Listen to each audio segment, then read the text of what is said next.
Welcome to Dogline, Bahrain. Good morning! So in this year's video, 2025, magra-ride tayo papunta ng Durat, Bahrain or Dogline, Jumeirah, alin sa dalawa, depende sa weather condition. Malakas yung hangin kaya hindi natin tayo makakarating. Let's go! Welcome to Andalus Garden. Dito sa mga garden na pasyalan ng mga day off dito sa Bahrain.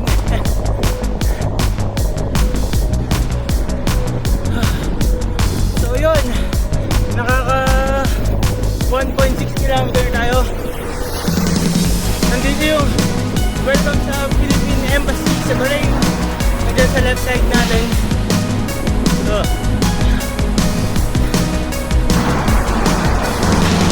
time check 11:47, nakaka 3.9 kilometer tayo. Approaching tayo sa US Embassy at saka sa free flyover. Sobrang malakas ng hangin, so hindi natin alam kung magbabago yung itinerary natin mamaya.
So yun, papasok tayo sa looban ng Tubli. Dito yung mga pagawaan. Malapit na sa Limabad. Dito yung dalahan ng mga sasakyan kapag may pasakit sila. 11:58, papasok tayo ng Isa Town. So mapapansin nyo, konting oras lang nag-update ako kasi itong Bahrain, maliit na island lang to. Hindi to katulad ng mga ibang bansa na malalaki.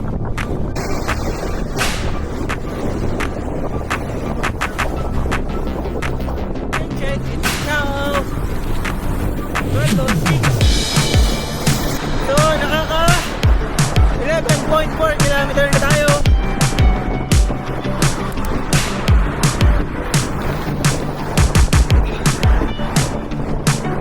So far, ayun, malakas pa rin yung hangin. 25.4 minutes.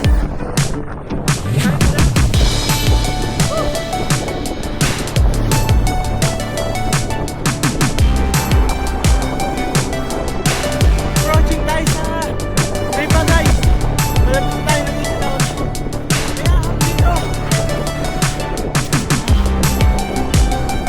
Kaya ako dito. Pero mga straight lang yung problema. Kasama sa laki ng hangin.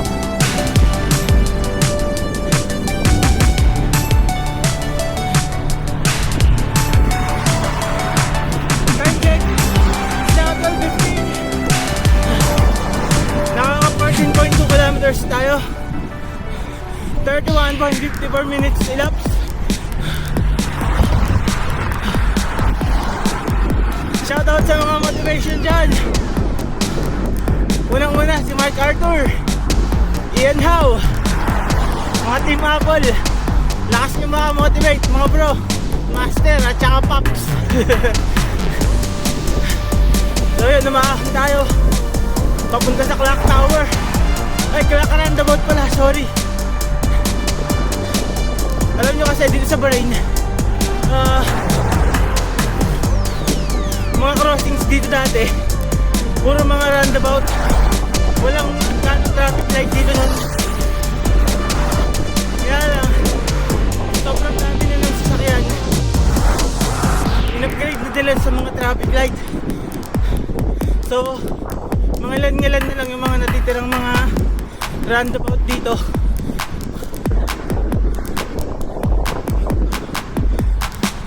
Yun, crossing tayo ng black roundabout.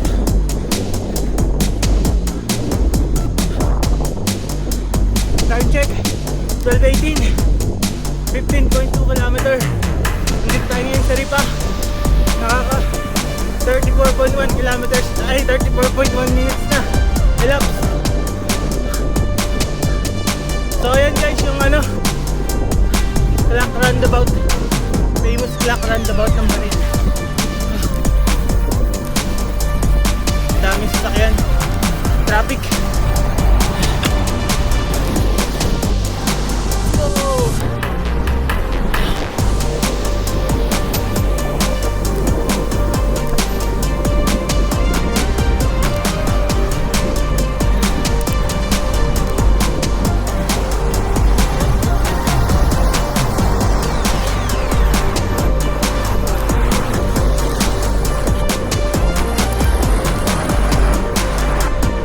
Nandito ang Saripa ngayon.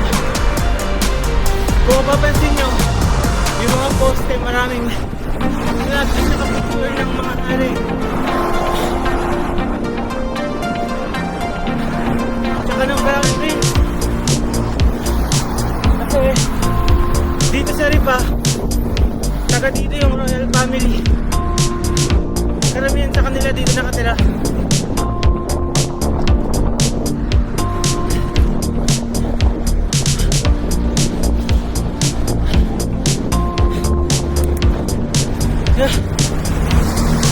Nakaka 16.1 kilometer na tayo, 36 minutes elapsed. So far guys, ganun pa rin yung lakas ng hangin. Malakas talaga yung hangin.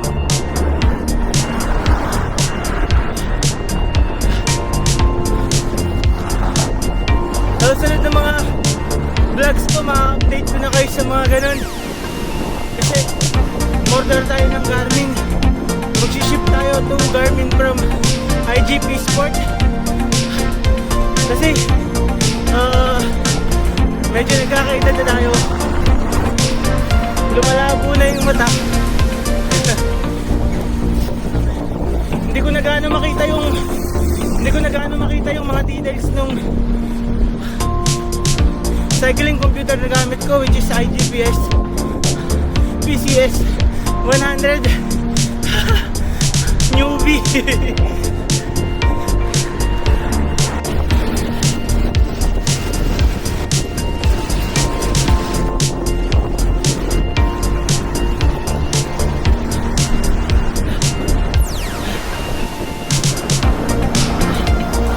So, approaching tayo sa ilang lusong yata to.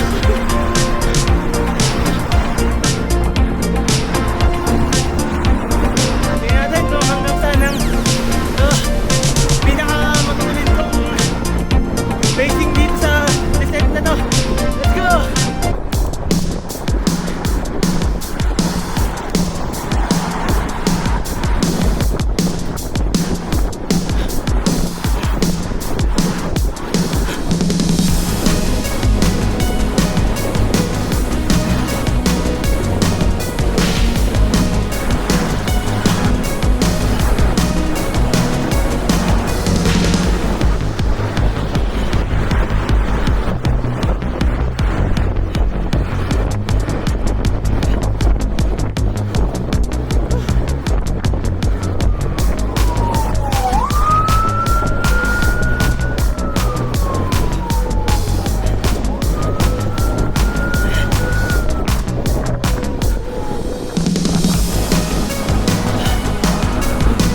edit.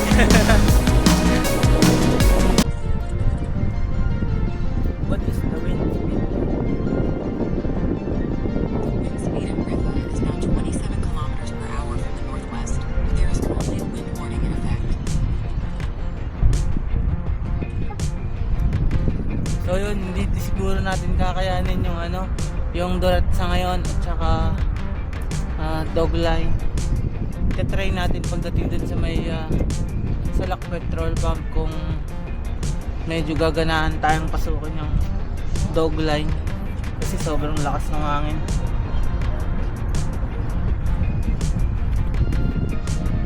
Stretch lang ng konti kasi pag papunta doon mga descent naman na, tapos sa pabalik na lang dahil nang gagaling sa north side ng Bahrain yung hangin. So try natin mag-reserve ng energy pabalik dahil meron pang mga around 50 km or 60 km pabalik pagdating natin dun sa dulo. So yun, pwede na yan, nakapahinga na ng konti. Let's go guys. Time is 33. Sa left side natin nandyan yung Cathedral or Lady of Arabia, pinakamalaking Catholic Church dito sa Bahrain. Alright, yan sa left side na yan, yan yung papuntang Durat. Yan tayo dapat dadaan papuntang Durat kanina. Kaya lang sobrang lakas na hangin galing sa Catholic Island. Dahil puro lutong yan, papunta dun sa south ng Bahrain. Dali tayo sumuwi. So, may second option tayo at saka third. The second option is sa Dogline, Jumeirah.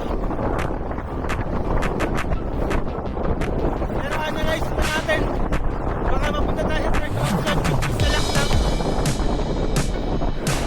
Dahil sa may Jumeirah, walang ahon doon pero open. Ay, sorry, sa may Durat, may ahon tapos malakas yung hangin pabalik. Sa Jumeirah naman, sa may Dogline Jumeirah,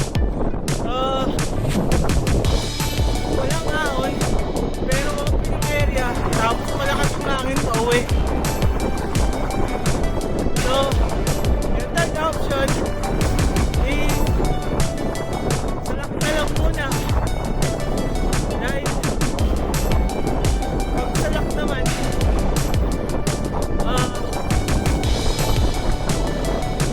maraming bahay tapos walang ahon at mas naisip.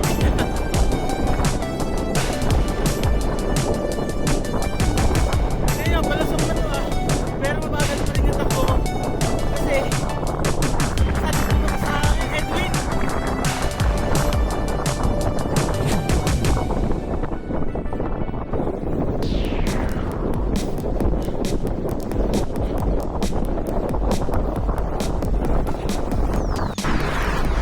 So yun, yung pakanan Pamanama at saka King Fahd Causeway.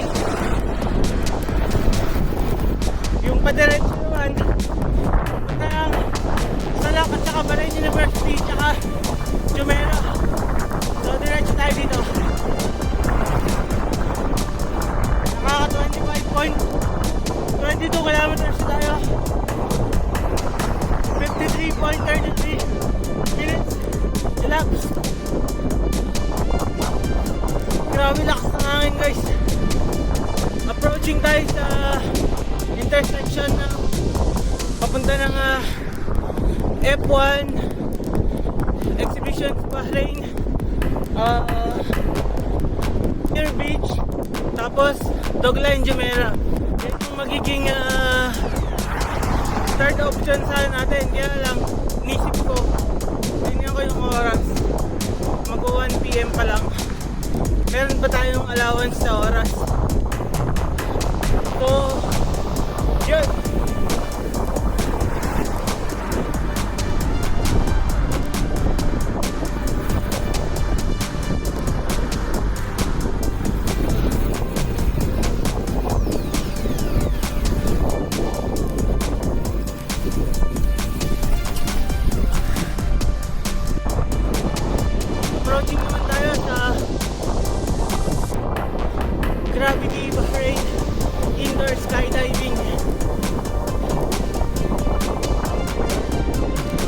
check 12:59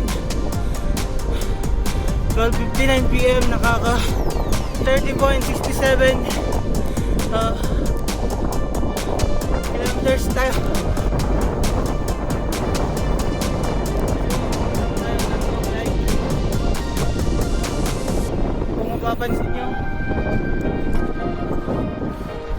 Kung mapapansin nyo, nag-stop yung traffic light, diba?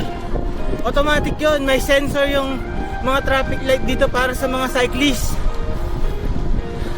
Pag may na-detect na cyclist, automatic mag-i-stop yung lahat ng mga sasakyan. Tapos papadaanin lahat ng cyclist bago sila mag-go. So andito na tayo sa Dogline, guys. Welcome to Dogline, Bahrain. Whew. Mahaba to, enjoy!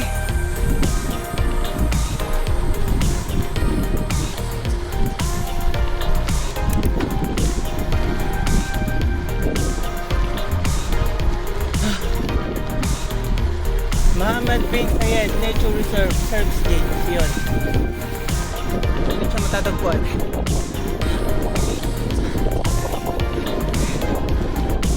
Grabe guys. Ang daling pedalin yung 40.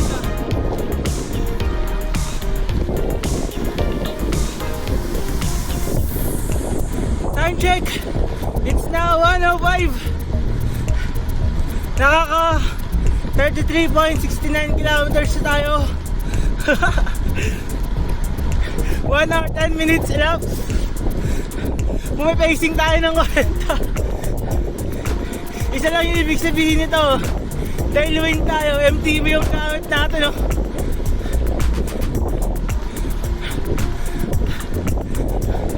Malalaman natin mamaya pagdating natin dun sa may dulo, sa Jumeirah. Yun yung destination natin sa ngayon. Yan yung option 2. Pagdating natin dyan, yan na yung dulo. Balik tayo. Kung mapapansin nyo, yan yung mga color blue na yan. Yan. Yung mga color blue na yan. Marami yan dito sa may Dogline. Ano purpose nun? Ano yan? Kapag halimbawa nagbabike ka, nasiraan ka, na-aksidente ka, nagkaroon ka ng emergency, pipindutin mo lang yon. Pag pinindot mo yon, may darating na rescue sa'yo. So, ganyan kaganda mag-bike dito. Tayo sa roundabout. Picture.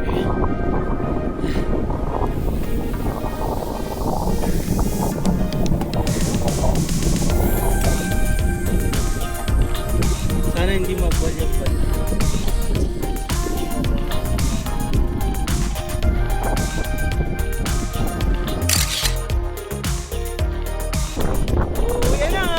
Let's go!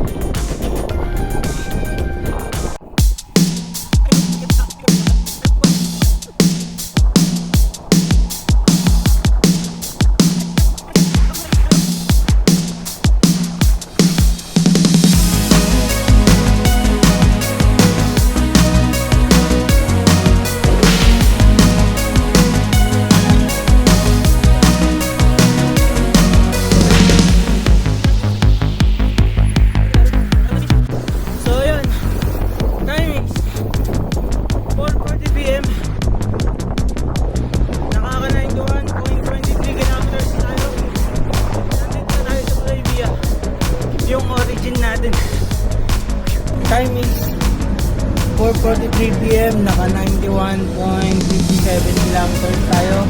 Elapsed time is 3 hours 42 minutes. Dito na tayo sa may Bicol Express sa Arabia. So, touchdown na tayo dito. Dito na natin natapusin yung vlog natin. So, don't forget to comment, like, and subscribe para update kayo lagi sa mga videos. Bye!